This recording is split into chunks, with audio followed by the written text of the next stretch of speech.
వెళ్ళినోళ్ళు ఏ మఫ్టీలో ఉన్న పోలీసులు అయితే ఏది మీరు ఏ పోలీసు అయితే వెళ్ళినోళ్ళు వాళ్ళు మనల్ని ముందు ఎవరనేది ఐడెంటిఫై చేసుకుని వాళ్ళు పక్కాగా ఉంటారు. దాంతో మనకి మన వ్యవహార శైలి, మన జీవితము, మన వెనకాల బంధాలు ఇవన్నీ కూడా లెక్క కడతారు. వాళ్ళు అన్ని చూసుకున్న తర్వాతనే మనకి టైం ఇచ్చారు.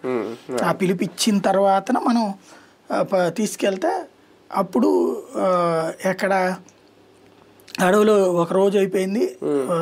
పోలీస్ స్టేషన్ ఎదురుగుండానే టిఫిన్, పోలీస్ స్టేషన్ ఎదురుగుండానే భోజనాలు చేసాం దారిలో. నాకేమో పక్కన అర్థం కావట్లేదు, పోలీసులు అంటే వీళ్ళు భయపడాలి కదా అని చెప్పి.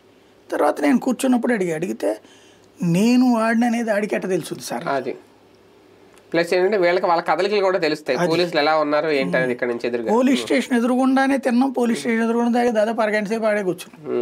పెద్ద మావోయిస్టులే, అది పెద్ద జనశక్తి, అప్పుడు జనశక్తి లీడర్. ఇప్పుడు జనశక్తి కూడా అంతా ప్రతిఘటన, ప్రజా ప్రతిఘటన, జనశక్తి, న్యూ డెమోక్రసీ ఇవన్నీ కూడా కలిసిపోయాయి. అక్కడే అది ఎక్కడో కూడా తెలియదు.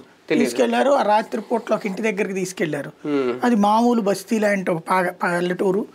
అక్కడ నీళ్ళ కోసం కొట్టాడుకుంటున్నారు, తిట్టుకుంటున్నారు, ఆ రోడ్డు అంతా గందరగోళంగా ఉంది. అట్లాంటి చోట్ల తీసుకెళ్లారు, ఇంట్లో పెట్టారు. ఆ ఇల్లు ఏంటో ఆ ఊరేంటో కూడా తెలియదు. ఇంకోటి అప్పటికి నేను అటు వెళ్ళిన అలవాట్లేదు, అంటే పశ్చిమ గోదావరి అడవులకి వెళ్ళాను కానీ తూర్పు గోదావరిలో ఆ కాకినాడ దగ్గర ఫారెస్ట్ ఏరియాకి స్టోరీస్ కోసం వెళ్ళా. ఇది అలవాట్లేదు.